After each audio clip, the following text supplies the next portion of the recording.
Say, man, we got a special treat for y'all. But before we get into the treat, man, you listen to me, man. You know we supposed to be live at 10, but I told you, listen to me. I told you we are not cowboy live streamers. We are cowboy what? Live Life streamers. screamers. You know what Yes, I'm sir. saying? And we had life happen to us this morning, man. But let me tell you this right here, man. We are live. And this morning, we got a special guest. The three amigos. I can't even do it. Let me get it. The Ribonacci! The amigos of Cowboy Content have brought you guys something very, very special, man. Very, very special. Mr. Top Cat, Mr. Tony can say it himself, man. What is up with you this morning, sir? Hey, I'm doing great. So it seems to me it's a cuatro amigos. So we got four of Yes, us. But, sir. we got I, the fourth. hey, Hey, we made it. So hey, I'm just glad to be here with you guys. Have We some fun. appreciate you. appreciate you, man. But I say, before we get into the content, man, because I'm gonna tell you, man, I know this internet make it seem like it's free. With top, I'm gonna tell you this right now, man. This internet costs, man. So this is what we gotta do. We gotta pay a couple bills over here, man. We gotta pay a couple bills. So this is what we about to do. I'm about to go through here. I'm about to say what's up to everybody that's helping pay these bills around here and keeping West Coast landlord and HTM on. And we about to get to it, man. So, hey, you know what, Henry? I'm gonna let you start this thing up. Start it off while I update my thumbnail real quick. Me too. Me too. Already, man. Well, hey, man, it's your boy Henry the Moore reporting live from the liquor store. How's everybody doing today, man? So, hey, I just want to take the time to give a special shout out to the folks over at the page showing love and support. Joshua Fisher, Mickey, I see you. NFZ, I see y'all tapping in over here, man. Thank y'all. And hey, we in here with a legend, man. Like he started on two of our championship teams. So you got to show love to Mr. Casillas, man. So everybody give it up for Mr. Casillas while you're in here, man. Facts. Yes, Facts. sir. Landlord, man. Let them know where the trap is, man. Yes, sir, man. Y'all already know Landlord from Alabama, live from the trap, man. We got a lot of people in here rocking with us today. You know, shout out to Mickey, shout out to Nisi, shout out to Rozzy, shout out to Bruce got the Toxic Juice, Kelvin Hicks, Jameson Taylor, man. Y'all make sure y'all show some love. We got a legend in the building, a two-time Super Bowl champ, man. We on our championship vibes. Let's go. Let's get Yes, it. sir. Go ahead. Go ahead. No, go ahead, man. Oh, no, man, I was just about to go up here and, because we always got some folks over here on Facebook. It's helping keeping these lights on, man. So I want a real quick shout out to my boy Joe Trantina. Shout out to my boy Dexter. Shout out to Naheem. Appreciate you, TC Carter, Charlie Jones, Michael Kid. What up, Michael? Hey, Mike out there in enemy territory, man. So he really holding it down, man. What's up Yes, with you, sir. Henry? What's up with your Rich? What's up with your April? What's up with your Thomas? What's up with your Charlie T. Carter and Marino? What's up with you? Omega, I appreciate you for the love. Now, listen to me. Usually I tell a joke. I get all lovey-dovey with the guests, but we jumping right in. Tony, I want to know, what was your thoughts when Zeke got released? You want to let the man get warmed up. You know? You know what? What I were your wasn't thoughts? laughing. I wasn't laughing. I think everyone, Cowboy Nation, they get in this frenzy of, when in Zeke, he's been in the league 7 years. It's hard to believe it's only been 7 years. And, just how great he was the first 3 or 4 years of his career. And I think I just felt like, part of that, the starting of trying to do something, go in postseason play and really just kind of create something, a legacy for that particular team, fell short. And I kind of felt sorry for Zeke because, I felt like that they didn't do him justice over the last few years. It was either they didn't play complementary football. And, now a lot of people on social media were bashing Zeke's all washed up and Tony Pollard and everything. And now that he's gone, everyone's like, oh, okay, we're so sorry that Zeke's gone. And I'm like, just stop it. I mean, most of those people on social media are the ones, the haters that wanted Zeke out of the building. But it's kind of the nature of the business. I think for a running back and to see him, I mean, I can't believe it's been 7 years, man. It doesn't seem like it's been that long. But I think his body feels like it's played 12 years. I think that was the problem with what has happened, and probably the reason why is a casualty of the salary cap and just getting paid too much and moving on to somewhere else with someone else. Yeah, West Coast. 1 second, sir. We got a mixed bag of fans in here. Some people may be too young to know who you are. Some people may know who you are. You know what I'm saying? I Just want. Google. I want you to talk your talk. Hey, real Go over that resume and let these people know what you done did out here. listen to me, You know 'cause what I'm I saying? want to say something real quick though, because if you Google him, there's technically an error on your Google, right? I'm sure there is. Hopefully it's not. Let me tell you what the Hopefully error it's is. not. Hopefully it's not bad. As long as when you Google yourself, you're just like, okay, make No, sure nothing pops up bad. yeah, I'm gonna tell you. That's what's most I important. mean, the accuracy, the misaccuracy is right. Like 1986, right? If you Google who the first overall pick is in a draft, it's gonna see a running back standing there. But technically, you were the first overall pick in 1986, right? Like, Yeah, behind Bo Vincent Jackson. So that's Oh, I always tell Ah, everybody, man. if Big Bo. that's not, yeah, Bo Jackson was obviously the number one pick he didn't play it technically. down. Exactly. He was smart, decided he wanted to go play baseball, because that's what I'd recommend anyone that wants to have a career in football. If you're dual talented, play freaking baseball. But yeah, that's what I tell everyone. I said, you know what? I start off, well, you may not know who I am, but just you may know a guy named Bo Jackson. And it's like, yeah, we've heard of Bo Jackson. Well, Yeah. I was a second player, technically the first player picking out of draft, because Bo Jackson ended up playing for Kansas City Royals and played baseball. So I appreciate you pointing that out, brother. appreciate you. Yeah. Go It's ahead. just some people in the chat. You know, it's some young guns in here, so I Oh, just I want to know. make sure they got the Well, proper it's like when you respect in here. start when You you know when what you I'm saying?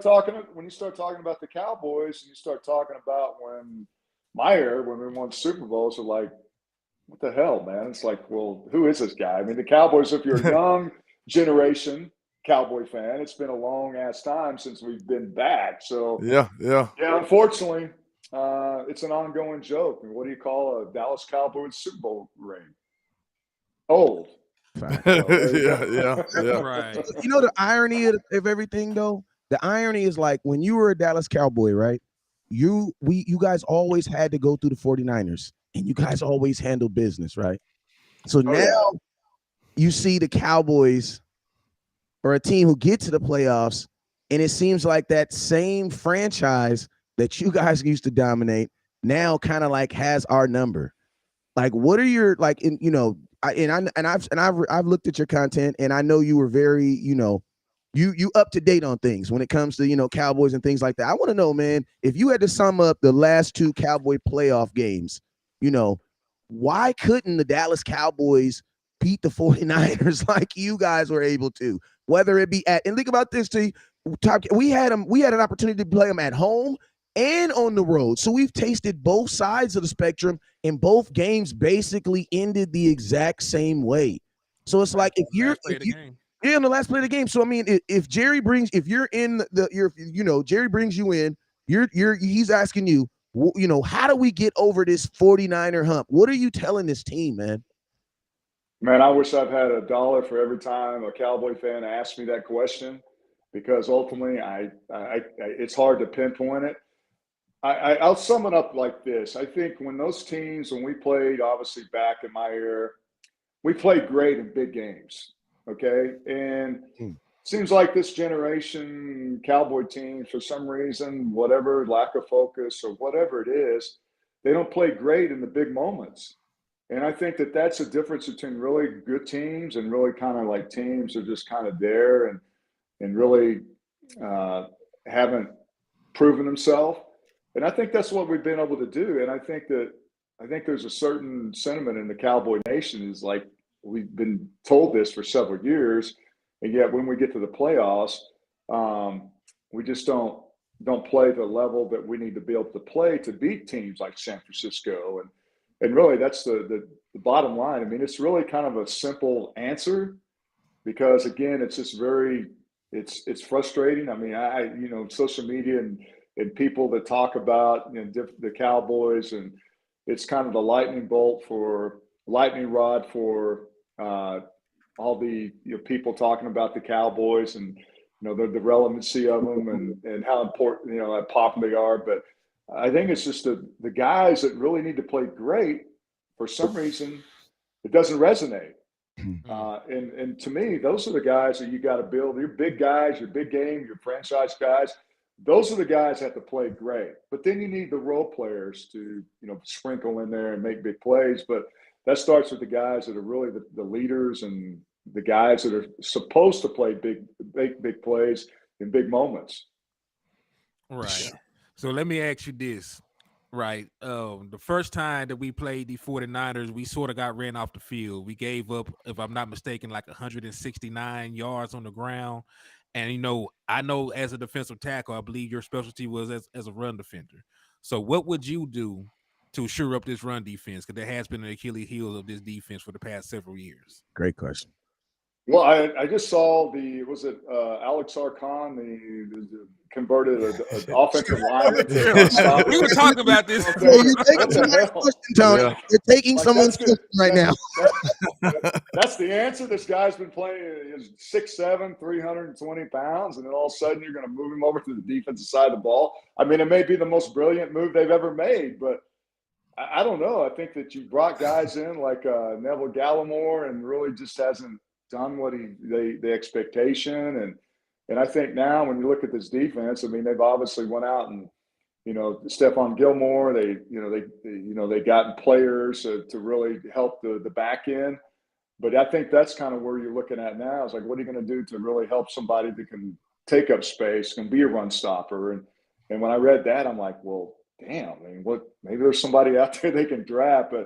But to your point, I think that's what you need. And really the thing that, regardless of who's on the field, whoever's playing inside, outside, wherever back end, I mean, these are the guys that really just have to find a niche in the NFL. And really, for the most part, the Cowboys have done pretty well. Obviously, the free agencies they've signed thus far.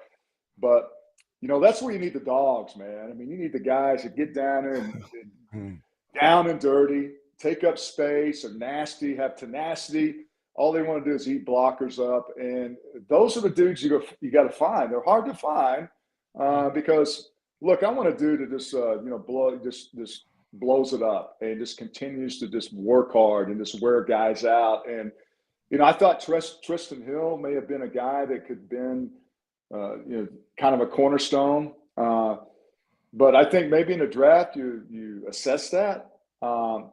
But I think that, again, that's a position that really you have to it's not sexy, but ultimately that's really when you get into really tough games, those are the guys that really just need to be able to kind of send this message of physicality and, as I mentioned, tenacity. All right. Yeah, I wanted to ask you one question real quick. Oh, go ahead. No, I just want to go and piggyback off there, just to know, like he was saying, like you look at some of the past Super Bowl champions that actually went out there and won. Like they did have dominant defensive tackles. Even in Chris Jones, even though he's not a traditional defensive tackle, he still is a guy that is a force in the middle. You go back the year before when you had Aaron Donald. The year before that, Villa was starting. When the Eagles won in 2017, they had Fletcher Cox and those other guys. So like. You got to really do some work in the trenches if you want to be successful. So I totally agree with Tony on that one. Hey, I just want to shout out to the people in the comment box. We got over 250 people watching right now, man. I appreciate you guys for tuning in. You know what I'm saying? Man, let's see if you make sure you guys hit that share button. Let's see if we can get this over 300 people, man. We need 50 more people. I need y'all to go out there and knock on some doors and find 50 more people. Let's get to 300 people watching up in here, man. I appreciate you, man. Go ahead, landlord. Yes, sir. I was just thinking, like, I know you are a defensive lineman. So what are your thoughts on Micah Parsons being like basically filling that role? Do you think a player with his build, you think that's sustainable the way he plays? How do you think that's sustainable? That's a good question. I think it's a great question because I think that I don't know if this is something accurate. I know certainly Micah's not going to tell you, but he's a big dude, but he's not. He's a guy that's more needs to play inside and all over the place. But I mean, when you got a weapon like that, man, it's hard not to just use it. You got to take care of it, right? Yeah, and I know down in those trenches, boy, it's nasty. I mean, there's some big fellas down there, and as great a player as Mike is, I mean, it starts to wear on you. Those big bodies, man, they start leaning on you. They're double teaming, triple teaming, and trying to take you out of the game. It's difficult. But I mean, that's the kind of player he is. He's very dynamic. I think that the comparison was to LT, and anyone's ever seen Lawrence Taylor play, I mean, you need to go watch him because I see some resemblance there. But Micah's kind of a different type of cat. He does different things, and he's so fast. But yeah, I think as hard as he plays, I mean, that dude, he plays hard. He got a motor, don't he? Yeah. Oh my God, and that's the difference between the great ones, man. I mean, this guy, he wants to make the play. It doesn't matter where he's at. And I think sometimes it's kind of like, how do you tell a guy, oh, well, Micah, you know what? If you can't make that play, just kind of not shut it down or not play hard, but don't sacrifice your body. And that's kind of hard when you're a football player and you play with that mentality. It's kind of silly to say, but you know, I think it wears and tear on it. You got 17 games in the regular season. You're playing as hard as he is and playing down there in the trenches, and you got your hand down the ground. I mean, that's different than being able to play on that second layer and just roam around the field, and hopefully those guys in front of you protect you. But, man, I tell you what, it's great to watch him play. And I think here's the thing, too, is that when you got a guy like that, you just feed off of it. I mean, that's – he's just so infectious, man. It's like, dude, we want a ball just like him. Yeah, just to piggyback off of it one more time, like what you were saying, I was thinking, like, I know what, you know, everybody got their preconceived type thoughts of what they think that makes a champion, right? So I feel like it takes ability and the mindset. So what would be some intangible things that you point out, like, that you would find consistent throughout, like, that make up a champion? Like some of the intangibles that you've seen consistent throughout the years. Well, I think that you have to be smart. I think there's a lot of teams in the National Football League that have great players, but you know, how smart are you? I mean, you know, there's a difference between football aptitude and, you know, understanding the game. But you know, I think a lot of teams that are really just prepared and collectively are just accountable.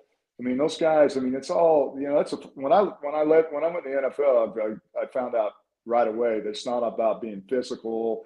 You know, you got to be fast, but you got to use your head. You got to understand the game, and I think that you have to have that.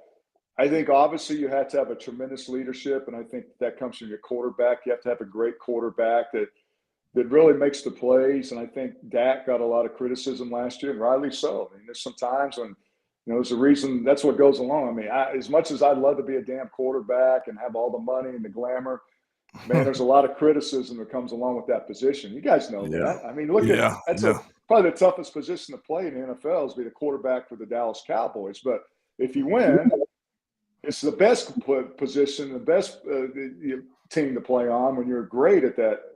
But I think that, you know, coaching is obviously, you know, it's a different type of brand football now. I mean, I had one of the greatest coaches that just do everything to push your buttons, and Jimmy Johnson. But I think that you have to really just, again, it takes this really calmness. It takes this focus to really, when you're under the gun, you know how it is, when you're making a decision under pressure. I mean, it can't be this impulsive, okay, let me just try to make that play and hopefully we'll make it. I mean, the impulsive decision, especially when it comes to playing quarterback, man, you can't miss on those too much. And I think consistency to me is really be consistent in doing it over and over. And again, I cannot reiterate, you guys heard me talk about this, being able to play great in the big games, man. That's when that's when you define you. Yeah. Whenever when LeBron James has to make a shot, or, you know, MJ, or all these guys are players, Patrick Mahomes, you know, all these great players, man, and all collecting their team, man. That's what they do. You got to live for them kind of moments. I remember you had 3 sacks. I remember you had like 3 sacks in a playoff game for us, man. I think I was like 12 years old, man. Were you? I was gonna say, how old were you? Like in your diapers, or in your poo-poo diaper, or what? Yeah. I just broke the first rule of jiu-jitsu. My bad, man. I didn't mean to do you like that. No, it's all good. Hey, look. I remember them sacks, though. All right, that's what's most important. It's a perfect example. I mean, I played with a bunch of dogs. Charles Haley, Tony Tolbert, Ken Norton Jr. I mean, we dominate. Russell Maryland, Leon Lett.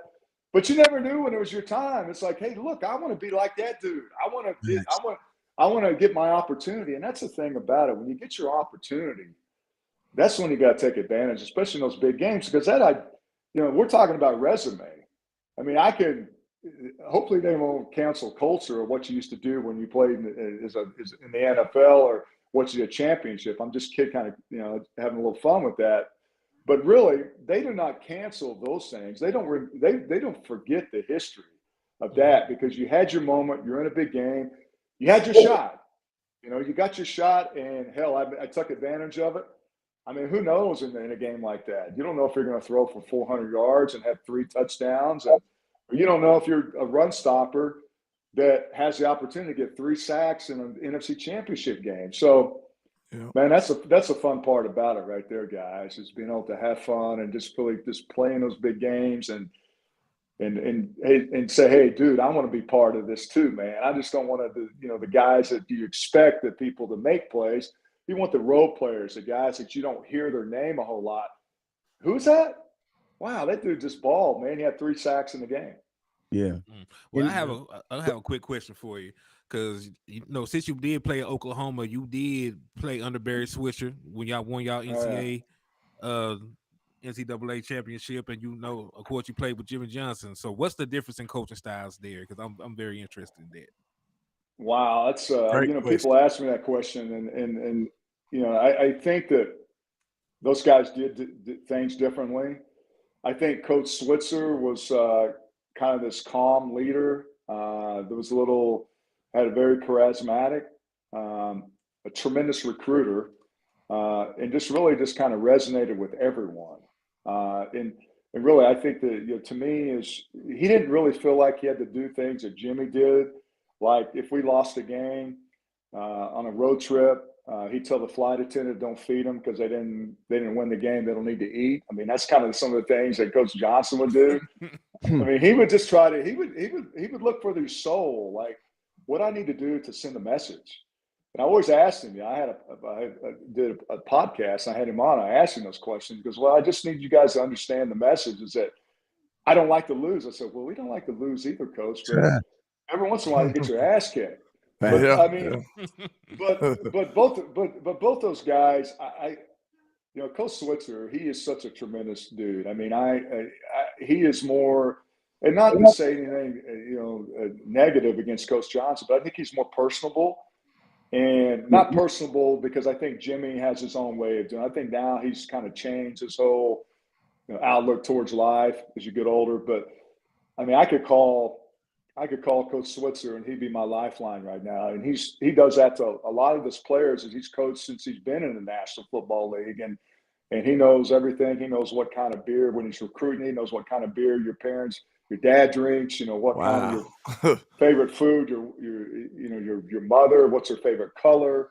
I mean, he goes in depth and he does things that really just like, wow, this guy knows everything about it. I'm like the most important guy in the room, and and it just stuff like that. I mean, that's what he does, and really that motivates guys. It's like, okay, I want to play for this guy. I mean, this is what a guy cares about me, and I think that's what the difference is between really good coaches. They really care about you. They try to get as much as they can out of you, whichever philosophy, whichever technique it takes. They just try to get everything out of you and make you, if you doubt yourself, they make you get confidence back in you. Make you ready to run through that wall for them, man. Oh, absolutely, man. and that's what you want to do. And they're just totally different people, but ultimately they're two of the greatest coaches ever coached in college football or in the NFL. Real quick, shout out to Matt Batten for the super chat. Shout out to Dwayne Brown for the super chat. Shout out to my boy Mike with the super chat. Also, shout out to Omega, Dexter, and Charlie. Landlord, I know you guys got a couple. You got a couple super chats. Let me give the people some love. Shout out to Matt Batten. He says, "Nice to meet you, Mr. Tony." He said, "Nice to meet you." And shout out to Mickey. She said, "Salute to a legend and keep the trap moving mountains." Yes, sir. And yes, ma'am. I mean, but shout out to Matt with another 5. You know what I'm saying? Everybody's showing you love, Mr. Tony. So we appreciate all the love and support from the people. Right. Man. And shout out to Dwayne Brown for the $5 donation. I appreciate you, brother.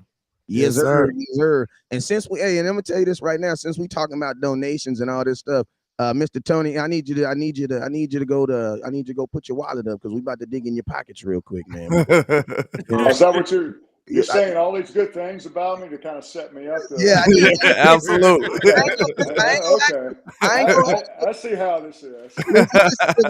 Listen to me. Cowboy Nation been good to us. So I ain't gonna ask you for no dollars, but I will ask you. I do need to know, how is it really doing contracts with Jerry Jones? Like, that's a great question. For real, like. Actually sitting down, making a deal with Jerry. Put a pen in your hand, smiling, him smiling. I want to know, is his legs crossed when he talk to you, or is they not crossed? Is he just chilling? How is that really going on? I need to know. Go through that. You did it twice, so we want to know, did you have to coach yourself up the second time? Or, you know what I'm saying? Well, it's funny. When I was traded to Dallas and I found this out because you asked me about Jimmy Johnson and Barry Switzer. If you haven't had a chance, you got to get the audio version of the book or the hard copy of this book, The Swagger, and it's a tremendous book. But it was funny because Jerry Jones in the book, Jimmy talks about this. That he was talking about trading for me when I came to Atlanta, from Atlanta, because it was just kind of a toxic this environment, and I just wanted out. Mm-hmm. And so Jerry and I just.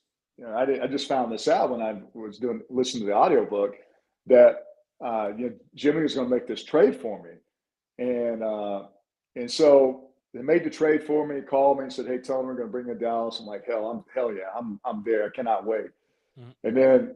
And then I guess the next day, whenever they announced the trade, Jerry was doing a press conference saying, "Man, we got this guy, Tony Casillas, and we're great to have him. He's going to help us, our defensive front."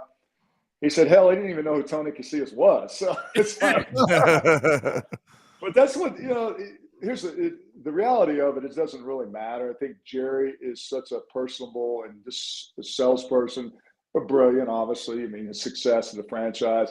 He makes you feel like we want you. Like, again, he's very persuasive, very charismatic. Just make you feel like, hey, man, I'm going to give you $1 billion, but obviously it kind of feels like that. But you're going to be here for a lifetime. And you're like, okay. And then just the star and the brand and it's America's team. And it's like, wow, I want to be here. And excuse me, Wiz, you got a spam in the chat. You got to get rid of that. I got it. Go ahead. Go ahead, Tony. So I think that's the comfort level. He just makes you feel like, hey, we need you. You're part of the puzzle. We need to have you, whatever it is, whether it's the equipment guy or whether you're throwing footballs or kicking or whatever. He just has that vibe, and really, it's an environment that really just makes you feel. I think maybe entitled may be a kind of a strong word to use, but these guys playing there, I mean, think about it. I mean, when you go to Dallas, you're going to have probably 2 million followers on Instagram automatically or whatever. I'm just saying, it's the brand. And so he makes you feel like you're part of that. Like you're one of us and you're playing for America's team, but hey, don't make no mistake, brothers. Whenever it's time to put you out in the pasture, Jerry will cut your ass. It's still a business. Yeah. It's still a business. Get rid of it. You said what happens so much remorse. You said that so much remorse. Yeah. Jerry gonna cut your ass. I'm gonna say that right now. Yeah, I mean, it's a business. Yeah. Go ahead, Eddie. Nah, man. So I got another one for you. So you still follow your Oklahoma Sooners, right?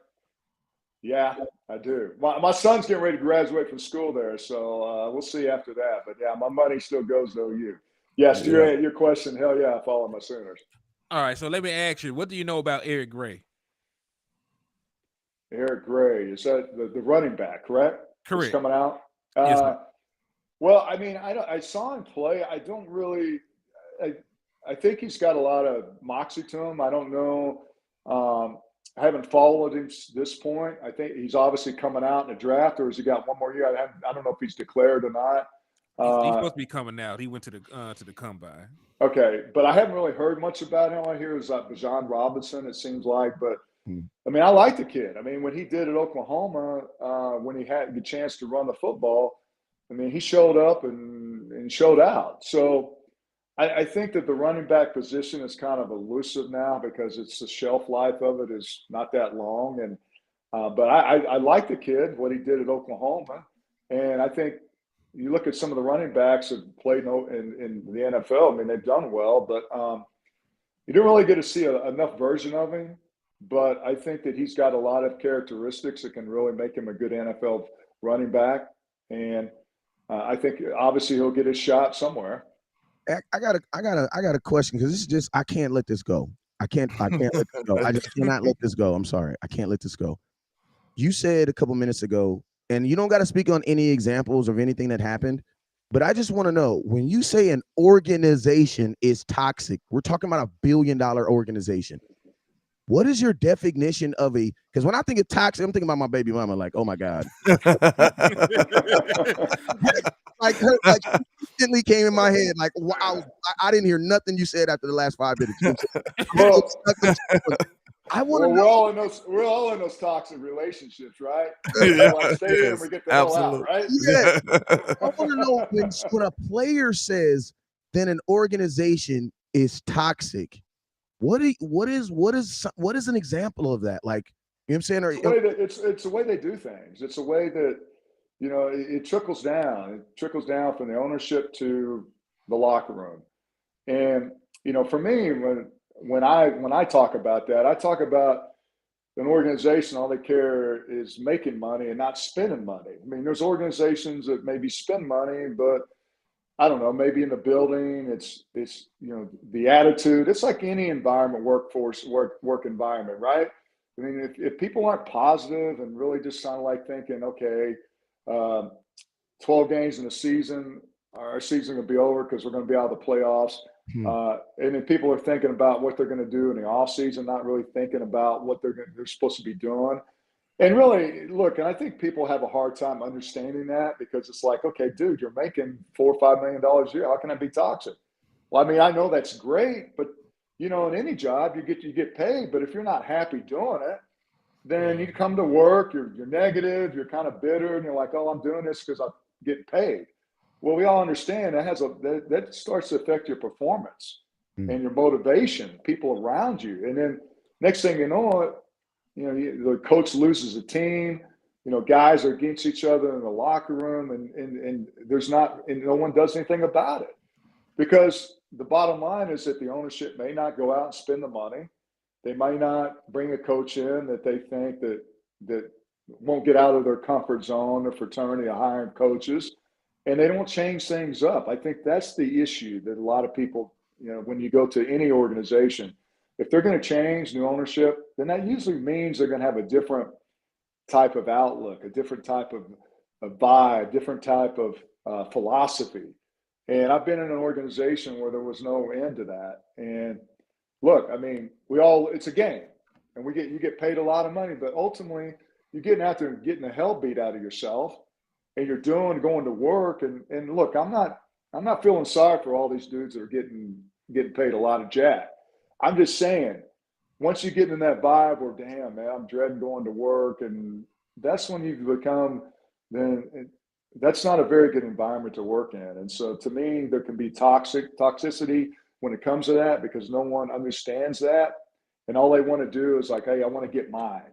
I mean, think about it. Yeah. There's a lot of guys out there. Hey, I just want to get mine. And look, it's ever since you guys played sports, you guys played a team sport. Yeah. It's not all about that, man. And I think that Cowboys team of the 90s, that's why they're so good. And that's why, because people weren't selfish, man. And I think it's a trickle-down thing. I got one good question for you. If I'm not mistaken, during your stint through with the Atlanta Falcons, you had Wade Phillips as one of your coaches, right? Yeah, I think I had a lot of coaches. I don't think Wade was on the staff. Wade was there after I was there. But okay. I mean, I remember I had four, and I'm not here to slight those guys. It's just, it's just, to me, I mean, you talk about Oklahoma. I came from Oklahoma, won a national championship. And then one thing about being a top player picked in the draft, yeah, it's great. In the pecking order, you're going to get paid more money, but that means you're probably going to go to a team and it's not very good. They don't have a winning record. And so how are you going to turn that around? So, so, I mean, you just do things that you're supposed to, that may trigger that. And I probably did some things that kind of regret, maybe not regret, but I mean, there was a lot of revolving doors, man. I mean, there was people going through that door and coaches, and it just wasn't fun, man. And look, I mean, your career's short enough, but damn, let's try to win a game. Let's win games. I know you was happy to go to the Cowboys after that. You know what I'm saying? Right after that Atlanta stint. The Cowboys, well, I mean, you keep talking, you're talking about culture and changes and things like that. And now the Cowboys are actually kind of like going through a culture change right now too, because you're going from like Kellen Moore, who was hailed as this new type of like guru. And you know, a lot of this, I gotta ask you just straight up, because this is probably the number one question in the comment box right now. What were as a defensive player, looking at Kellen Moore's play calling over the last couple of years, what were your thoughts on that? Because I mean, I'm not gonna elaborate. I just want to know, what were your thoughts? Just ask the question. I don't want nobody sees. No influence.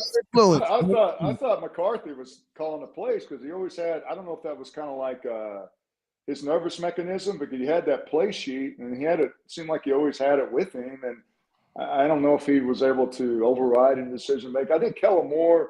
Look, I think that's what the Cowboys, they did obviously with Jason Garrett. I think they were hoping Jason Garrett, he would be today's Jason Garrett, be an offensive coordinator, and then have a chance to maybe, if Mike McCarthy didn't have a really good year last year and Dan Quinn didn't bring him in and did the things they did, then maybe it was like, okay, let's bring in Kellen Moore in that type of fashion. But it didn't work out because Kellen, I think that I think offensive coordinators, they get stuck in their ways and they go back to the same play. And really the definition of insanity is like trying to do the same thing over with, different results in the same way. And so he was doing things that way. And I think that they really, I think I don't know why they didn't do this when they first hired him, but why didn't they let Mike McCarthy do the call playing when he first came in? I mean, and here's the thing too, and I'm not, again, you got to look at this a broad way, is that Mike McCarthy had a good quarterback. Aaron Rodgers is a pretty damn good quarterback. And Aaron Rodgers really, they helped each other. And, McCarthy was a good play caller, but it makes it a little easier when you have someone like that and you have the tools around you. But I just think Kellen Moore, they think that they said, look, we're going to make some changes. They needed to. That McCarthy, you can't fire McCarthy after he wins 13 games so I think that they decided to go Mike McCarthy's way and, hopefully bring couple of different playmakers in there. But I think that's ultimately, that's what they did. Now, we saw how fast it didn't take Kellen Moore that long to get a job, right? No, yeah. He got a job. They signed him right up. Almost like he had the job before he left. Yeah, exactly. That's what the rumors are, but they're just rumors. But what you think about the best Sooner we got on the roster today, Mr. CD Lamb? What's your feelings about CD? And I'm not just saying this because I'm an OU alum, but man, I love the guy when he was in Norman. I love his passion. I think he's obviously a very, I wasn't skeptical, but I really was wanting to see how he do as a number one receiver. And I think he answered that question, right? Yes. Answered the bell. Yeah. And I just think he's got so much playmaking ability. And I'd like to see him get the ball more vertical down the field. But, I mean, anytime you get the ball to him, and that's probably why Kellen Moore, they didn't get the ball enough to their playmaker. And, you got to have other guys to help complement him. But I think the guy's got a lot of potential. He's going to put up some big numbers. And he's just going to be another guy not another guy, but it's a tremendous wide receiver that wore number 88. And he's not dynamic. Just give him the ball, let him make plays. Facts. And then I want to ask you a question real quick. What was your realistic playing weight? Well, I tell people it fluctuates between 275 and 300. Okay. Obviously as you get older, you kind of drop all that. And I think when you get older, you want to, for health reasons and just fit wellness, The you got to reason, shred that way unless you're like some of my defensive back buddies who are bigger than I. And it's like every time we get around, I'm like, wait a second, did you play a 3 technique or did you play, were you a DB? Yeah, but yeah. the reason I but asked, go ahead. no, I mean that's what I weighed. That was my playing weight through my 12-year career. The reason I ask is because the Dallas Cowboys, over the last, couple years, when you were playing, we were stamped with run the damn ball, stop the damn run. Like that was like our stamp. On the offensive side of the ball, we're gonna run the damn ball. You know what I'm saying? On the defensive side of the ball, we're gonna stop the damn run. Like those were our stamp. And it's crazy because my whole brand is literally built around those things. I have hats that say stop the damn run, and I have hats that say run the damn ball, right?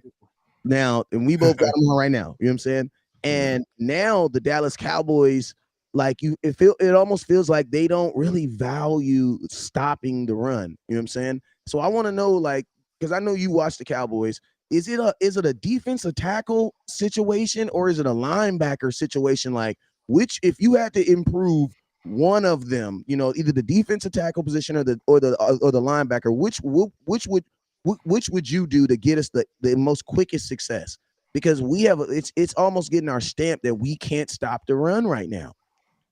Well, first of all, I think that when you run a type of style that they run, they're kind of like they get upfield and want to make plays and cause disruption, and that's fine. But if a guy slip blocks you and gets on the other side, gets to the second level and blocks late Vander Esch, and you get your shoulders turned, there's this big crease in the right side of the line of scrimmage, that's on you. It's like it's a 2-for-1, man. It's like, okay, if I'm going to go upfield, I'm going to miss, and I got an assignment to create, close that space where the linebacker can flow and move laterally to see where the backs are going and to fill that gap. And he's got all this traffic and people like knocking him on the ground and he can't see anything. Yeah. Then that's a defensive lineman problem.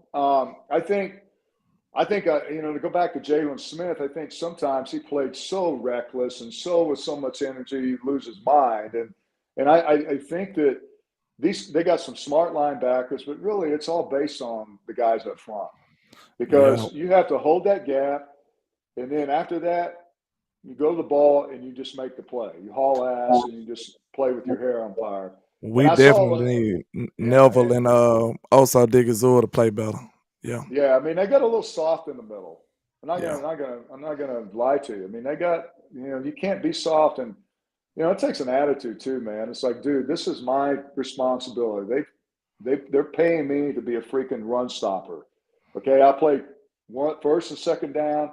I go out there. I tell you, I'm going to play the best technique. I understand the offense, the defense. I understand what the offense is running. I'm going to give my guy, with my quarterback behind me, I call him the linebacker, Mac, weak side. That guy, I'm going to give him a chance to make plays. And I guarantee it, people don't see that. It doesn't show up in the stats. It's not sexy. But the next day when I watch that film and they're averaging like 2 yards per carry and my linebacker's balling his ass off, that's on us, man. You did your job. And they're not going to be averaging 6 or 7 yards a carry.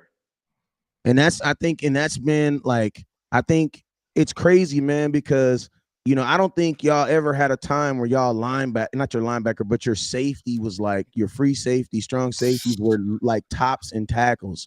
And almost every Woodson, man. That dude, he dropped down.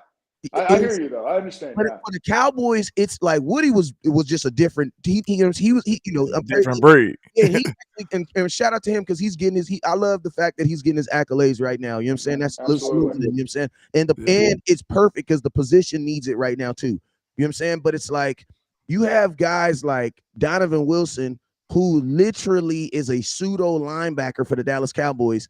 And it's like, him, if he wasn't there, I love LVE, but for whatever reason, I feel LVE is more of a weak side linebacker. I think the Cowboys still need someone who can really, slap them D tackles on the side. Hey, we going this way, we going that. And you don't really see a lot of movement from the D tackles once they're there, they're there. You know what I'm saying? And it's like, I feel like if we can upgrade the obviously the D tackle position, but then also, upgrade the line, because I know one thing about the D tackles always make great linebackers. That's just what it is. You know what I'm saying? Absolutely. Yeah. So go ahead. No, I mean, I agree with you. I think Leighton Vanders is obviously, he had a tremendous rookie year, but I think last year he had a great year. I mean, he's coming back for another 2 years and getting paid. And, but I think that's, I will say this, and when we're in a game and all of a sudden you look back there and all the linebackers are getting knocked out of the frame when you're watching the game, the game tape the next day, they're a little upset at you and they're yelling at you. They're swearing at you in the huddle. It's like, you guys need to get your crap together because we're getting knocked off back to the defensive backs. And I'm like, okay. But, I think that, and I say this all the time, it becomes like the technique, man. I mean, that's the one thing that really, you can be like this big space eater and pick, clean, and just take up space. But there's a technique to that, okay? You're just not going to plug some guy in there. You want guys that are from tackle to tackle that can move laterally. That's it. That's all you're asking to do. What's that? Yeah. 3-4 yards on each side, but no missteps. Read the guy in front of you. Understand the philosophy. And I don't know. I think that's.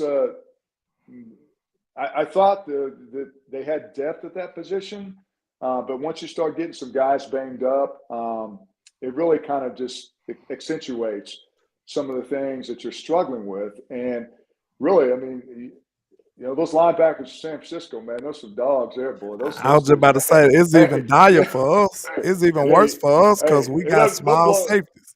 You know what I'm saying? It's even worse when the defensive lineman, when the O lineman get to the second level, because we got small safeties back there too. You know what I'm saying? So they really getting blowed off the ball. Yeah. They'll save you. But I think it's all just, it's the depth, and it's really just the attitude and the technique and understanding what you need to do, and really just someone giving you the business whenever you're not doing your job, man. Yeah. Hey, we got about 3 more minutes, man. We're gonna do some rapid fire questions. Everybody's gonna ask you one quick question, man, to get up out of here, and then shoot, man, you're gonna give us your honest response to it. Shoot, HTM, I'm gonna let you start off, man. All right, man. So, I really should have did more prep work. I think I shot out most of my questions already. That's all good. I ain't gonna lie. What's my favorite alcohol? You can ask me that. Yeah, to be at the liquor store. In the liquor store. Brown or white. Both colors, man. He like them both. Tequila, man. It's tequila. Hey, I got a question. Tequila, the best drink in the world. Shoot, man, I heard that. Quick question: if you drafting at 26, what position you taking for this team right here?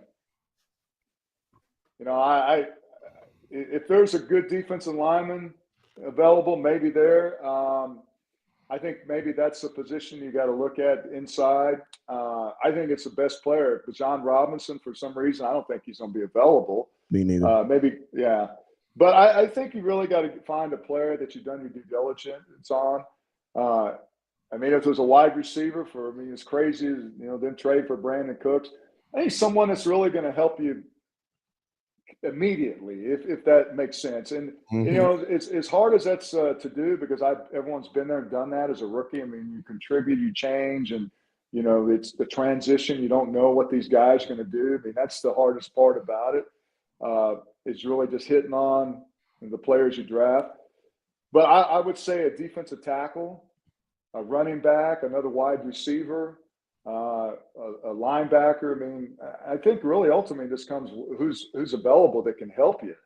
Really, I think it's, I don't think there's the need. I mean, look what happened when CD was it 3 years ago? Was he drafted 3-4 years? I mean, he dropped. He fell right there in the Cowboys' lap, and they were able to in their lap. Yeah, so I think there's things you address, but we talked about the defensive line inside. If you can find a kid or someone there that can help you, pull the trigger. Well, I got one for you. You know, my place, what I call mine is the trap over here in my YouTube. Oh But no. okay, yeah, we trapped out. But look, this mine is gonna definitely be a little nefarious. Okay, so look, I'm gonna put you in a bind. Go If ahead. you had to bet the house on any defensive player on this team, who would it be other than Michael Parsons?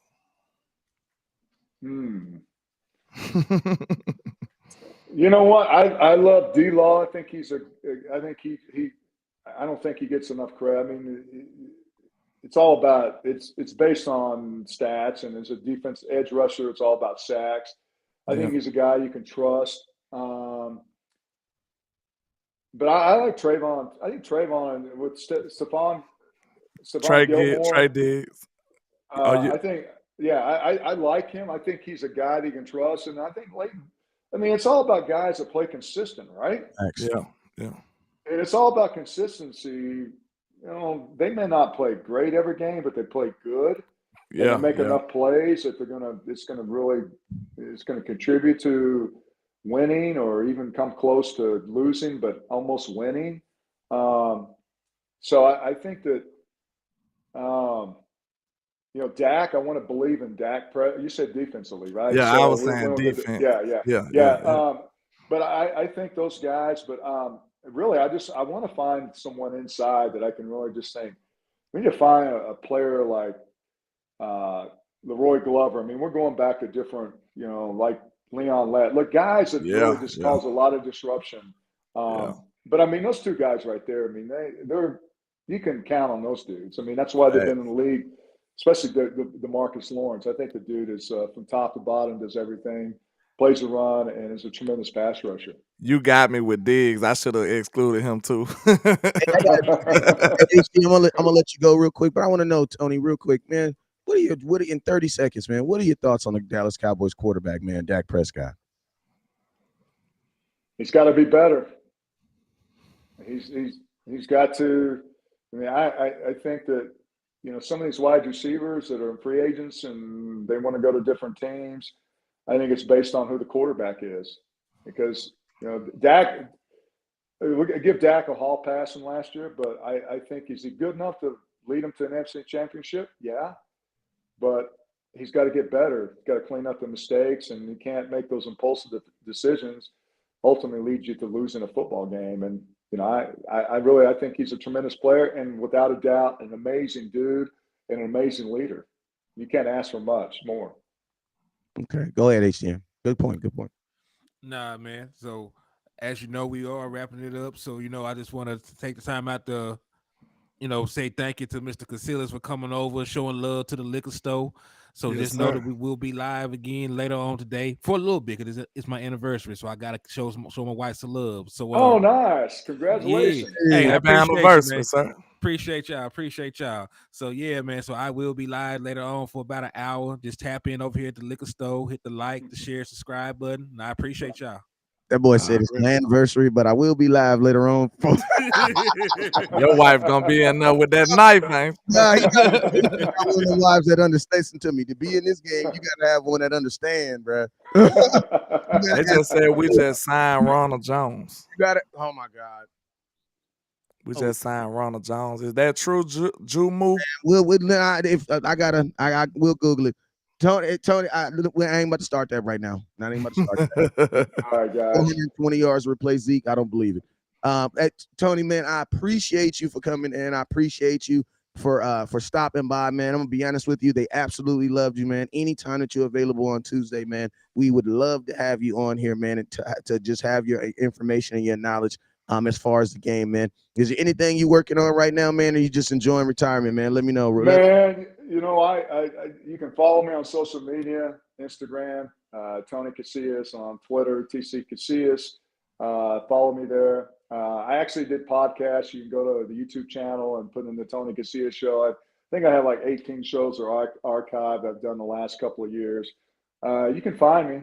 So follow me on the social media platform, and yeah, I enjoyed being on the show with you. It's been fun, and you guys do a hell of a job, man. Appreciate you, sir. Appreciate you. Already. Hey, shout out All right. hey, Ian. I see you with the stars too. Appreciate you, sir, Ian. But hey, I'm gonna let you go. Tell you I appreciate you and HTM and landlord, man. Let them know where they can find you at so we can get you guys up out of here.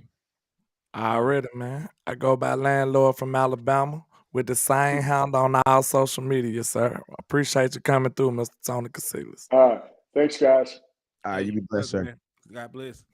So, yo, let's go ahead. I mean, y'all got time to talk, or what y'all get y'all up out of here? Oh yeah, it's over for me. Yeah, I probably need to be heading on now, honestly. All And right. yes, it is true. He did sign a deal with the Dallas Cowboys, Ronald Jones. For how much? I have no earthly idea. So, I just wanted to piss West Coast West off. Coast off. Here. Yeah, So, yeah. yeah, I'm That's- leaving you with that. God bless. Let me end this.